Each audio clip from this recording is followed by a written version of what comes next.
parte do livro de 1 Crônicas é uma parte em que o escritor ele está fazendo uma cadeia ou uma linhagem genealógica. É aquela parte chata de ler, porque fulano que gerou ciclano e que gerou beltrano e que gerou e um gerou o outro que gerou o outro e a gente vai lendo e a gente fica assim meio sem saber quando nós estamos diante desse. Então, do versículo 1 até o versículo 8 é essa sequência ininterrupta de gerações sendo desdobrada perante o leitor, até que então, ao chegar no versículo de número 9, entra o Jabez. E então, o escritor da genealogia, que não perde tempo para falar sobre as pessoas, mas apenas fazer menção de quem foi o pai, de quem foi o filho, de quem foi o avô, e para falar da linhagem, da ascendência genealógica ali. Então, quando ele chega em Jabez, ele é detido pelo Espírito Santo, ele é impulsionado pelo Espírito Santo para não apenas mencionar o nome de Jabez e seguir adiante, mas dar uma rápida, esclarecedora explicação acerca desse Jabez. Ele se sente impulsionado, detido, paralisado pelo Espírito para falar um pouco sobre Jabez. Mas a história, ela segue uma trama, a descrição ininterrupta, sem falar sobre quem foi, o que fez e como viveu. E aqui nós encontramos então um manancial, nós encontramos então uma pepita. E ele diz: e Jabez foi mais ilustre do que os seus irmãos. Essa é a primeira menção sobre Jabez. Foi mais ilustre do que os seus irmãos. Glória a Deus. Foi mais ilustre, foi mais destacado, foi mais despontado, ele saiu na frente dos seus irmãos. Jabez foi mais ilustre do que seus irmãos. Mas na parte seguinte do versículo, o escritor aqui de Crônicas, ele faz um contraponto, porque ele diz assim: Jabez foi mais ilustre que seus irmãos.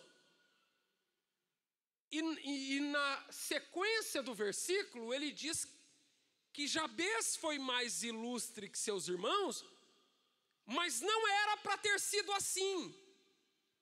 Jabez foi mais ilustre que seus irmãos, mas a história não foi traçada para ser desse jeito.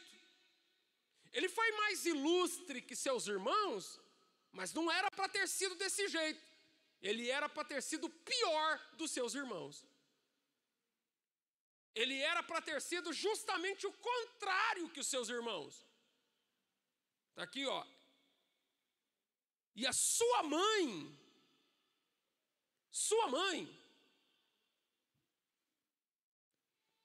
chamou o nome Jabez, e a palavra Jabez significa filho da dor. Olha só, e sua mãe deu esse nome para ele, dizendo: porquanto com dores dei à luz. E nos tempos do Antigo Testamento, o nome estava associado à essência da pessoa, ao que ela era e ao seu destino, a sua vida. O nome era uma espécie de insígnia, de alcunha, que representava a sua sina. Então ele diz, Jabez foi mais ilustre que seus irmãos, e a sua mãe lhe deu esse nome, porque ela disse quando ele nasceu, com dores o dei à luz. E todos sabem aqui que não existe parto sem dor. Existe parto sem dor? Hoje, quem faz cesariana com anestesia, não tem dor na hora, mas tem depois. E tem que tomar muito cuidado depois da cesariana e guardar muitos dias de cuidados para não fazer nenhum tipo de esforço, porque senão, então praticamente não dá para dizer que mesmo a cesariana não livra a pessoa das dores, mas o parto ele é sempre carregado de dor. O parto sempre é um parto de dores. Dor de parto é o que tem. O parto é carregado de dor, mas ela diz, com dores o dei à luz. Significando que, além das dores normais, além das dores típicas, além das dores inerentes, intrínsecas, padrão,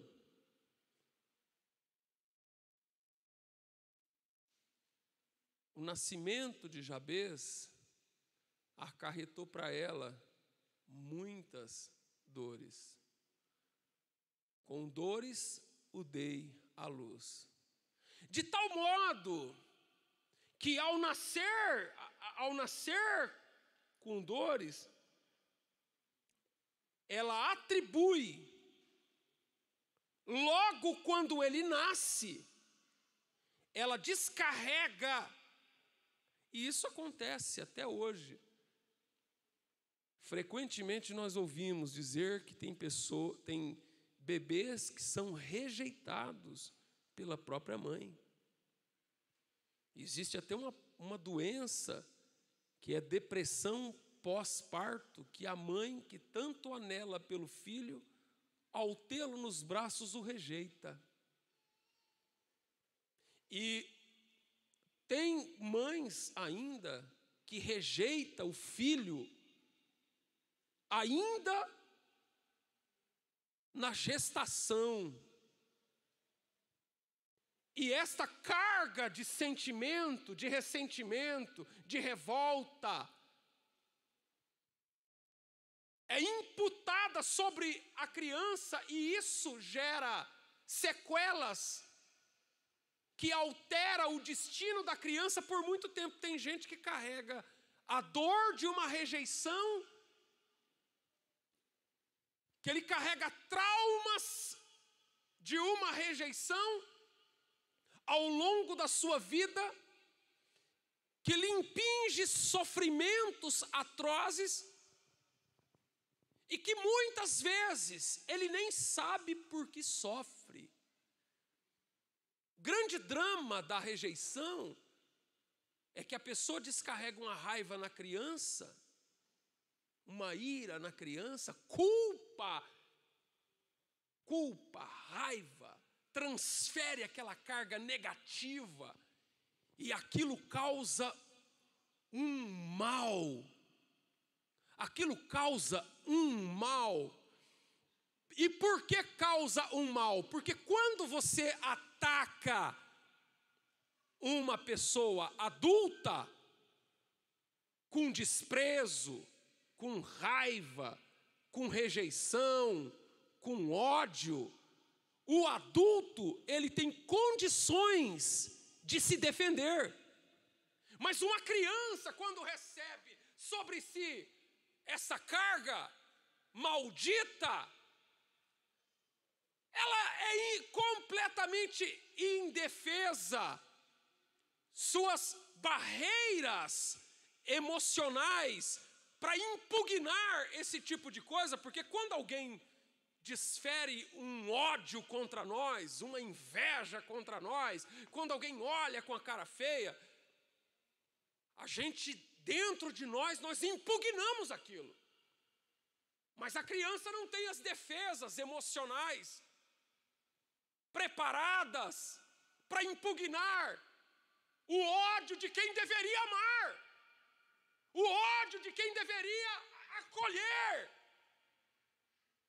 Ela não tem para onde correr, ela está aninhada nos braços de quem deveria amar, de quem deveria proteger, de quem deveria aceitar, de quem deveria liberar toda a profusão do mais puro e eterno amor, e ela recebe o mais puro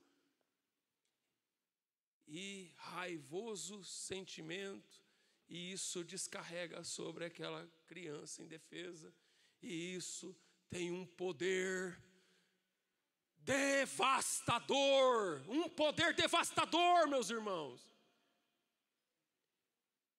Então vocês, baseado nessa minha proposição aqui, é fácil vocês convir comigo que esse Jabez é vítima, não é vítima?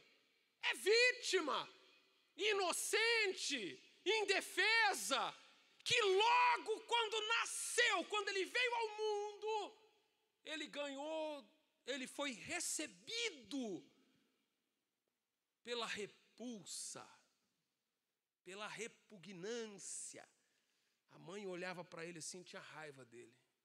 E ele recebeu a transferência. E isso tem um poder de definir o destino de uma pessoa. Tem gente que sofre com rejeições, com esse tipo de problema, e passa uma vida fazendo terapia para conseguir lidar com os traumas que ele nem sabe de onde veio. E o Jabez recebeu tudo isso. E a Bíblia diz, apesar de tudo isso, ele foi mais ilustre que seus irmãos. E por quê? Porque nós precisamos entender, lá dentro de nós, o poder que existe em apenas uma oração. O poder que existe em uma oração. Ele foi mais ilustre. Ou seja, existe uma sentença que o condena de antemão. Uma sentença, uma prisão que o enjaula. Mas a Bíblia diz, o escritor já anuncia dizendo, ele foi um vitorioso. E na sequência do versículo ele diz, tendo tudo para ser vítima, tendo tudo para ser cabisbaixo, tendo tudo para ser um deprimido, tendo tudo para ser um derrotado, ele foi mais ilustre que os seus irmãos. E o mais ilustre que seus irmãos aqui na linguagem bíblica, não é que ele foi maior, o gostosão, o bonitão da balachita, não é nada disso. Ele foi mais ilustre que seus irmãos por causa da sua nobreza de alma. Existem coisas que te disseram no passado. Existem sentimentos que foram transferidos para você por pessoas que deveriam te amar, te acolher, te abençoar, profetizar vitória na tua vida. Porque eu faço isso. Eu entro no meu quarto de oração e eu abençoo os meus filhos, abençoo o futuro deles, proclamo Deus de Israel lá em casa, verbalizo essa palavra, porque o nosso papel é ser instrumentos para abençoar. Mas tem pessoas que recebeu o contrário, palavra, e carrega isso. Jabez tinha também essa carga. E isso não foi um elemento que definiu a sua história. Porque acima de tudo tem um Deus. E a Bíblia diz, e aí vem, por quê? Por quê? Sempre tem um porquê, né? Sempre tem um porquê. Qual foi a razão que ao invés de derrotado ele foi um vitorioso? Qual foi a razão que ao invés de ser um traumatizado, vítima de uma situação, ele se tornou uma pessoa mais ilustre que os seus próprios irmãos? Irmãos, para e pensa comigo aqui, ó. Se a Bíblia está dizendo que ele foi mais ilustre que seus irmãos, significa que quando ele cresceu nos irmãos que não receberam o mal que ele recebeu.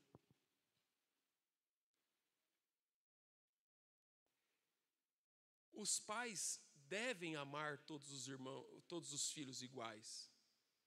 Isso é obrigação, você tem que fazer o mínimo de distinção possível. Só que isso nem sempre acontece. Às vezes tem pai que prefere um em detrimento do outro. Tem pai que favorece um em relação ao outro. Tem pai que apoia um, que escolhe um para ser o favorito em detrimento do outro. E o Jabez não era favorito naquela família. Tinha um descompasso familiar. Tinha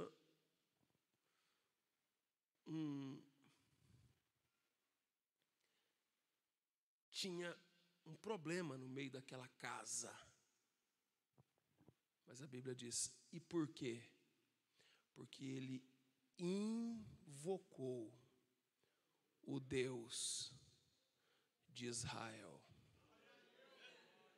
Invocou o Deus de Israel. Aleluia. A Bíblia diz que todo aquele que invocar o nome do Senhor será salvo. Ele invocou o nome do Deus de Israel. O Senhor tem todo o poder e Ele pode mudar a tua sorte. Você não nasceu para ser um azarado, para ser uma azarada. Você não nasceu para ter uma sina e um triste destino. Ainda há tempo de você clamar ao Deus de Israel. Deus falou para Jeremias, clama a mim. Aleluia. Louvado seja Deus, e responder-te-ei. Se tem uma coisa que Deus gosta de fazer, é responder oração de um coração puro e sincero em sua presença. Louvado seja o nome do Senhor. A Bíblia diz, e responderei, está no Salmo de número 74, e responderei ao justo quando clamar. Não sei qual é a tua circunstância, não sei qual é a tua situação, mas se você clamar, você pode mudar. Existe uma perspectiva diferente para quem clama, em relação para aquele que reclama. Você pode arrancar o R, e ao invés de reclamar, ao invés de choramingar, ao invés de se vitimizar e viver um coitadismo, como se você fosse sempre uma eterna vítima da circunstância, você pode arrancar o R do reclamar e ficar só com o clamar. A Bíblia nunca manda reclamar, sempre clamar. Louvado seja Deus. Quem reclama anda para trás. Quem reclama só anda de ré, irmão. Mas quem clama segue adiante. Porque quem clama tem resposta. Quem reclama fica no atraso. Quem reclama fica sempre cabisbaixo. Quem reclama fica sempre na corda bamba. Quem reclama sempre fica um passo atrás. Quem reclama sempre chega atrasado. Mas quem clama tem a ajuda do céu. Quem clama tem a vitória que vem de Deus. E hoje, nessa noite, você não está aqui por acaso. Aleluia, tem alguém que foi pensado como exemplo para nos dizer que não existe uma sina. Louvado seja Deus. Talvez os ciganos por aí olhem na palma da mão de alguém e diz que o destino da pessoa está traçado, e eu não quero crer numa coisa dessa, porque eu creio, louvado seja Deus, que o destino não está traçado, mas o destino está na mão daquele, aleluia, que tem coragem de se colocar na presença do Todo-Poderoso e falar: Senhor, apesar do que eu estou vivendo, apesar da minha circunstância, eu peço a ajuda do alto, para que venha da parte de Deus a vitória que muda o meu destino. O teu destino está na mão do Eterno, e é isso que o diabo se contorce,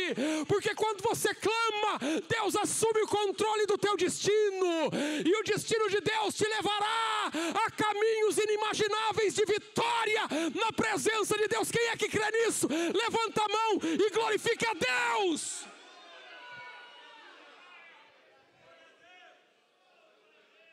Aleluia, eu estou animado hoje aqui nesse lugar, para profetizar na tua vida.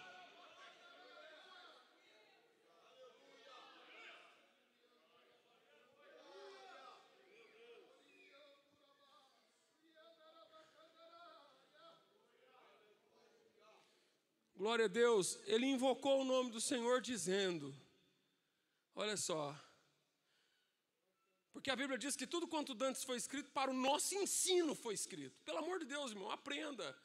Porque está aqui, é só se repetir, faz a mesma coisa.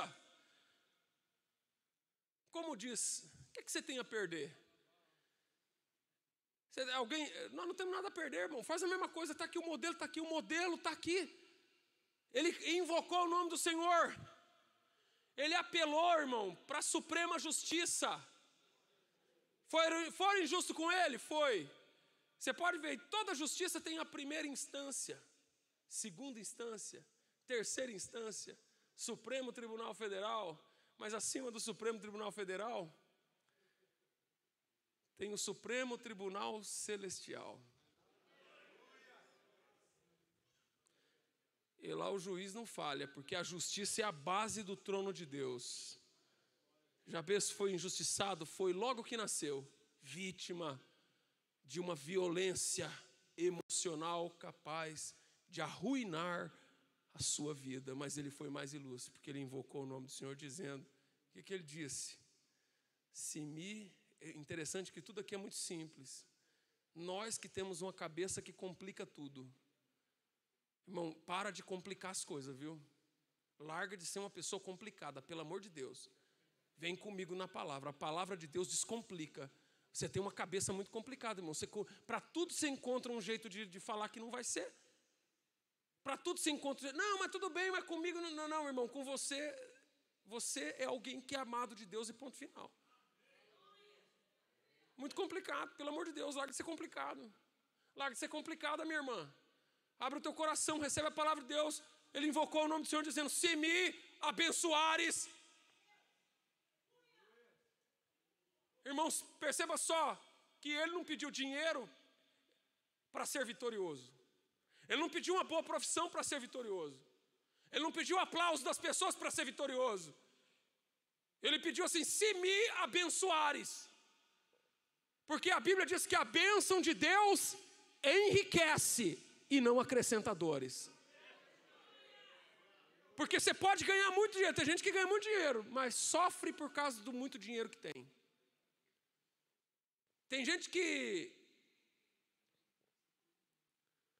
passa a vida inteira e gasta a saúde para ganhar dinheiro. E depois que ganha dinheiro, gasta o dinheiro para comprar saúde. E a Bíblia diz que a bênção enriquece sem acrescentar dores. E ele diz: se me abençoares. Sabe que a gente precisa da bênção? O Esaú chegou para Jacó. O Esaú chegou para o seu pai Isaac. E o seu pai Isaac falou para ele: o que você quer? Eu quero uma bênção, meu pai. A Áquisa chegou para o pai e falou: me dá uma bênção. Você acha que no céu tem bênção para nós? Tem ou não tem bênção? A Bíblia diz em Efésios, no capítulo 1, no verso 3, bendito seja o Deus e Pai de nosso Senhor Jesus Cristo, o qual nos abençoou com todas as bênçãos. Irmã, você precisa assumir essa posição. Você precisa engendrar essa palavra, sorver essa palavra, porque essa palavra vai arrancar com a mão grande do Deus Todo-Poderoso esse complexo que você tem dentro de você. E Deus está me usando aqui nessa noite como profeta. A Bíblia diz que nos abençoou com todas as bênçãos. Mas lá o Esaú pediu uma bênção, a Áquisa pediu uma bênção.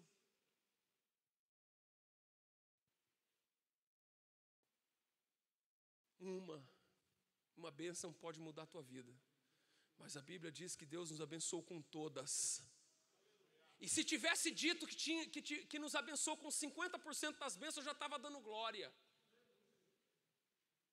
Se Deus tivesse falado que tinha nos abençoado com o dízimo das bênçãos, irmão, só o dízimo das bênçãos de Deus já dá para dar glória até Jesus voltar.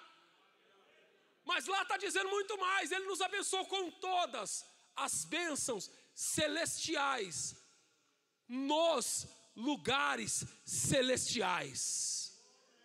Significa dizer que a bênção de Deus para mim e para você não tem origem nessa terra, tem origem no céu. Porque a Bíblia também nos diz, no capítulo 3 do Evangelho de São João, que o homem não pode receber coisa alguma se do céu não for mandado. Meu amigo, Deus tem bênção para você.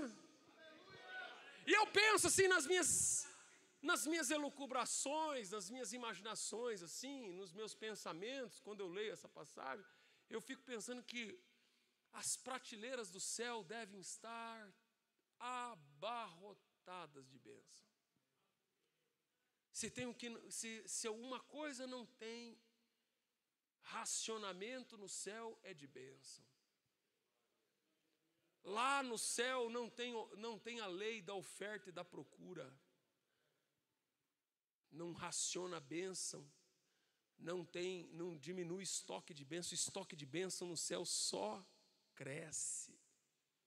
E aí eu fico imaginando as prateleiras do céu assim, porque o céu é infinito, e para atender todo mundo aqui na terra, pensa aqueles pavilhões de bênção, cheio de prateleira assim, que vai de um ponto ao infinito. Tem bênção no céu, irmão, que ainda nem veio para a terra, que só está esperando alguém clamar por ela. Tem bênção no céu que ainda não veio para homem nenhum. Tem coisa que Deus está preparando especialmente para você.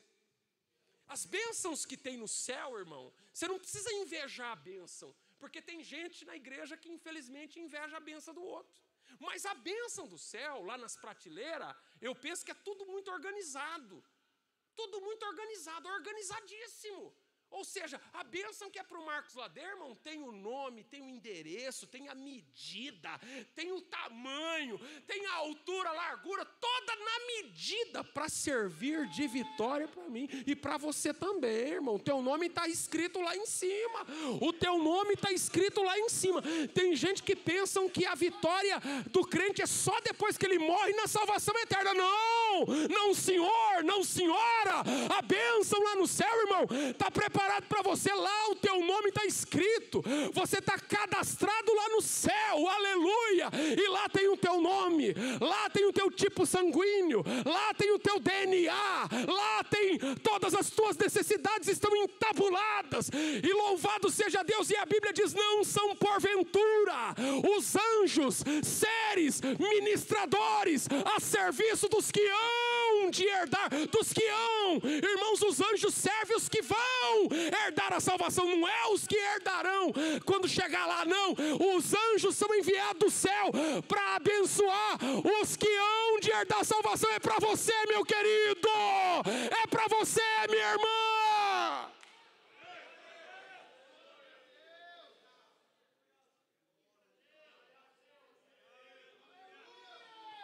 E eu penso que quando a gente ora a Deus, ele invocou o nome do Senhor de Israel, Deus de Israel, dizendo, se me abençoares.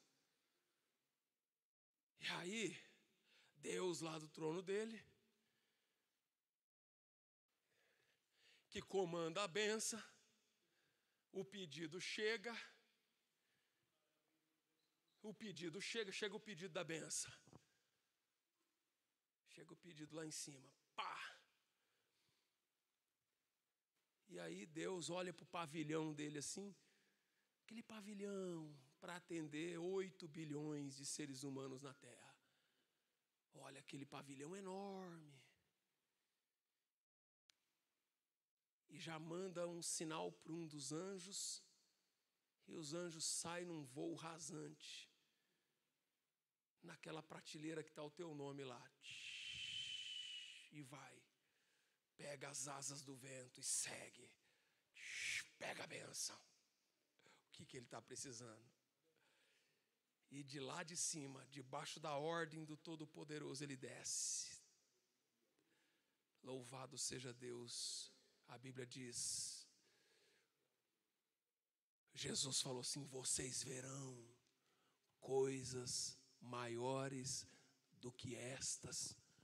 Os anjos de Deus subindo e descendo sobre a cabeça do Filho do Homem. Você está comigo na palavra, irmão? Você crê que há vitória de Deus para a tua vida? Meu Deus, eu sinto a presença do Eterno nessa noite. Se me abençoares, irmão, se me abençoares, e aqui ele qualifica, ele tipifica, se me abençoares muitíssimo. Irmão, você tem que ser fominha por benção. Você viu? A criança estava andando no supermercado com o pai, pichotinho pequenininho, e o pai empurrando o carrinho. Aí chegou, tinha uma moça, sabe aquelas moças que fica fazendo demonstração e degustação? E eles param, a moça está assim com um balaio assim, cheio de bala, tudo que a criança mais gosta. Aí a moça do supermercado olha para a criança e fala, pode pegar. E a criança não pega. O pai olha para ela, fala, pega, filho, a moça está dando, é para você. Ele não pega. Aí ele olha para o pai e fala, pega o senhor.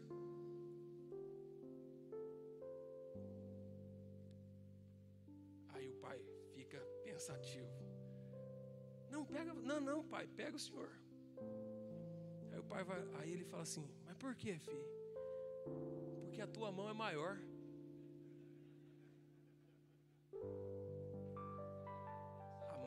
Deus tem bênção para você. Eu quero bênção e eu creio em bênção, e não é pouca não. Deus não vai dar bênção a conta gota aqui não, irmão. Pelo amor de Deus, Deus vai derramar bênção que nós não vamos conseguir nem contar, tanta bênção que é. A tua história será uma história marcada por bênção. A tua família será uma família marcada por bênção. Tanta bênção, não tem um hino que diz conta a bênção, conta quantas são. E verás, como é que fala o hino?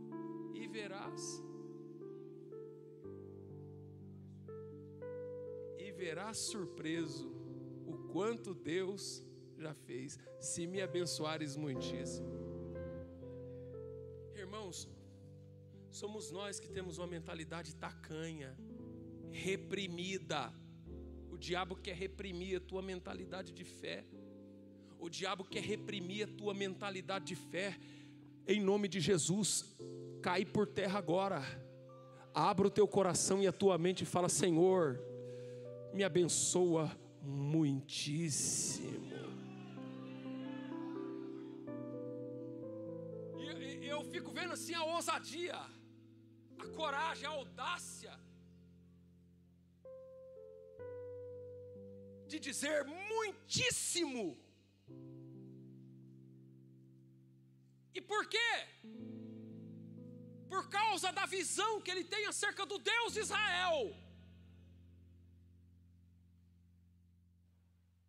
Não é para se engrandecer, não é para se ufanar, mas é porque ele entende que o Deus de Israel tem bênçãos sem medida para você.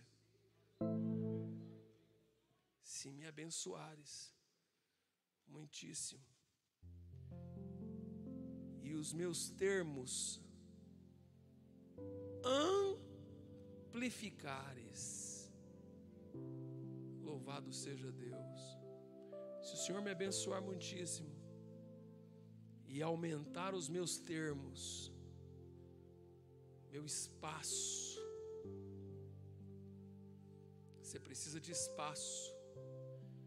Deus vai colocar você em lugares. Deus tem um lugar para você.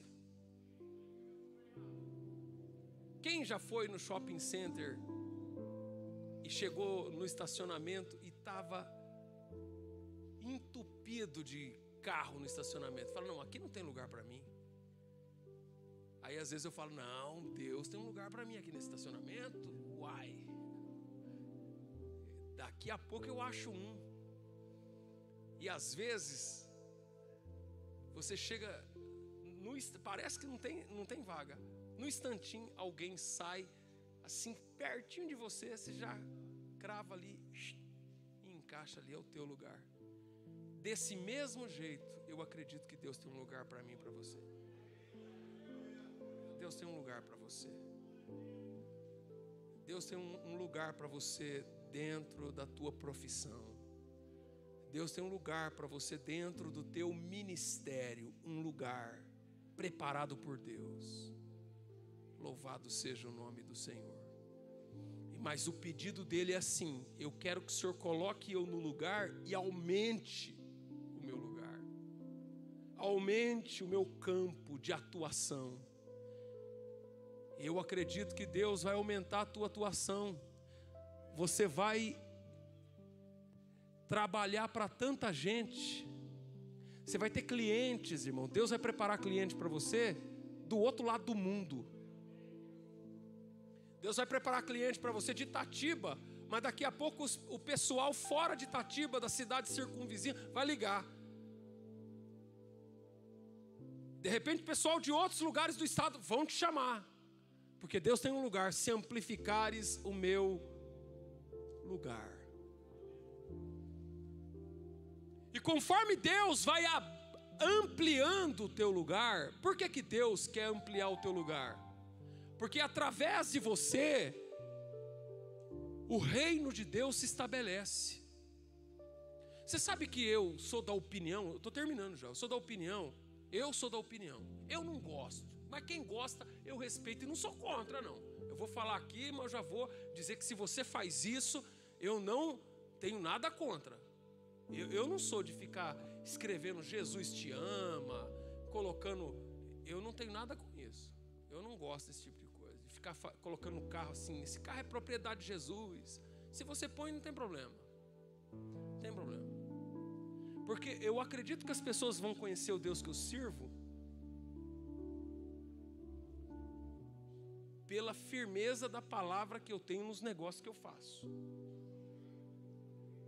As pessoas não vão conhecer acerca de mim porque eu tenho uma carteira que diz que eu sou pastor. Porque uma carteira que diz que alguém é pastor, tem um monte de gente por aí dando balão em meio mundo que tem uma carteira que diz que a pessoa é alguma coisa. Eu não quero que as pessoas me conheçam pela carteira. Eu quero que as pessoas me conheçam pelo trato que eu faço, pela conduta que eu tenho, pela vida que eu tenho no altar de Deus. Eu quero que as pessoas me conheçam pela palavra, o Deus que ele serve. Olha o jeito que ele vive. É isso aí. Porque não adianta você ficar postando versículo bíblico todo dia no Facebook e as pessoas de repente descobrir que você não paga a conta. O que adianta você sair falando de Jesus por aí e as suas contas estão tudo penduradas lá e alguém falando, olha lá. O que adianta você falar que Jesus é bom e você é o maior fofoqueiro do lugar onde você mora? O Eliseu falou para a mulher, vai e pega emprestado com a vizinhança vasos vazios, não poucos. Vai no vizinho da direita, vai nos vizinhos tudo, não pouco, porque vai em toda a vizinhança e pega então. Se aquela mulher tivesse dado um mau testemunho, fosse uma vizinha ruim, fosse uma pessoa de difícil trato, complicada, faladeira, reclamona, devesse lá, fala, não, isso aqui não dá para pedir não, porque senão ela vai me cobrar lá, entendeu? Mas não é o caso. Então, antes de escrever qualquer coisa, eu quero que as pessoas conheçam o Deus que eu tenho, amplifique o meu espaço. E por quê? Porque a diferença não se faz com jargões. Não é o jargão que vai dizer quem eu sou. Tem gente que está vivendo de jargão. Eu não sou crente de para-choque de caminhão. Eu quero ser crente na presença do Senhor. Então amplie o meu espaço, e nesse espaço eu vou lutar para fazer o meu melhor na presença de Deus. Eu vou fazer que o nome do Senhor seja conhecido, não pelo proselitismo, não querendo, porque tem pessoas, irmão, que infelizmente quer empurrar a religião dele goela abaixo nas pessoas. E isso só dá problema, só prejudica o clima. Não tem que empurrar nada para ninguém. Você tem que só viver a vida do Evangelho, que já é o suficiente. A Bíblia diz, sem linguagem e sem fala, ouve-se a sua voz até os confins da terra. Os céus proclamam a glória de Deus, e o firmamento anunciam as obras das suas mãos.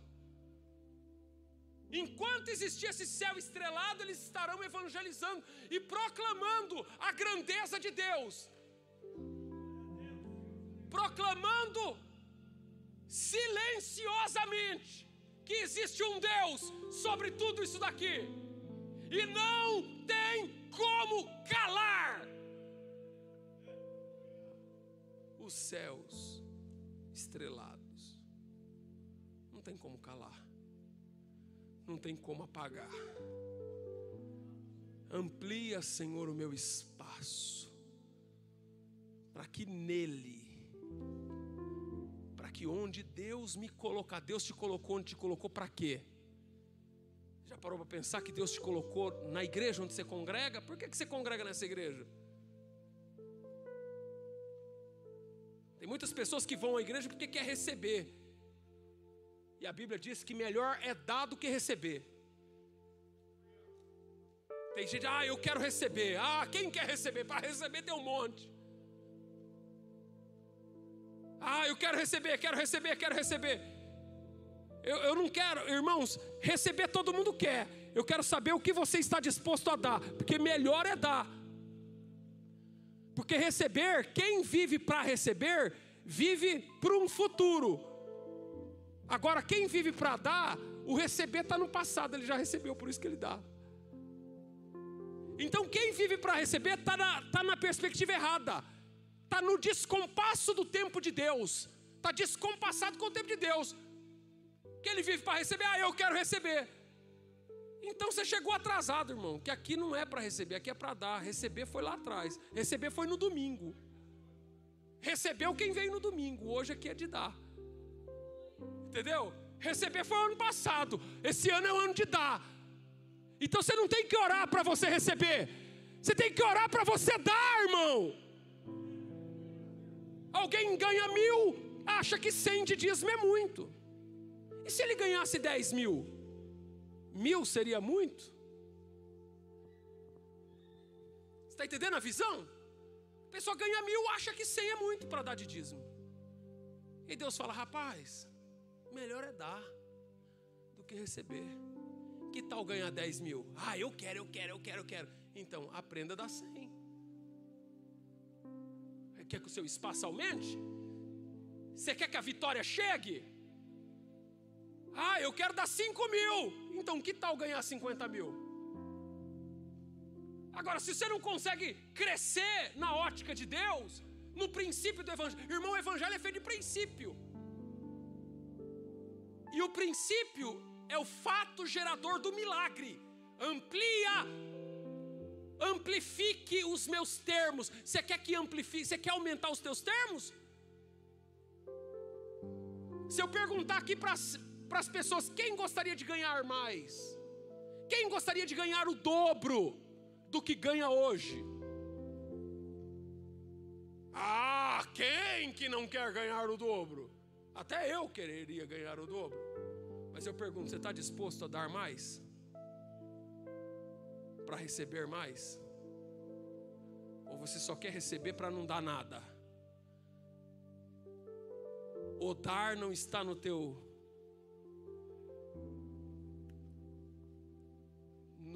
escopo. Então não cresce. Mas quando dá, a coisa acontece. Porque é a palavra que entra em ação. A palavra é viva ou não é? Você crê que essa palavra é viva? Eu creio que esta palavra é viva. Ela é viva, irmão. Ela é viva. Ela é viva, ela produz.